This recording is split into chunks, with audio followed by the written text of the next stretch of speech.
Have you considered Welsh medium education for your child?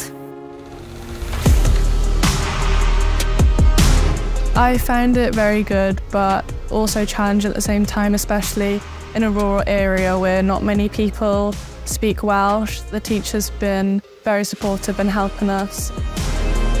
I do feel as though I've had access to a different culture by being able to speak Welsh, because I've felt more in tune with my heritage and traditions that have been passed down for generations. In work, I think speaking Welsh is quite helpful because obviously there's people coming in speaking Welsh. In the future, I would like to be a teacher, a primary school teacher, and so I think Welsh is going to help me a lot. Well, there's two language and two different opportunities then. You're having twice the advantage of many different things that are available to access within the area. Parents really shouldn't doubt that whether they speak Welsh at home has any effect at all. I think statistics and results really prove that it really doesn't matter. The future for me seems very promising, knowing that I can speak two languages.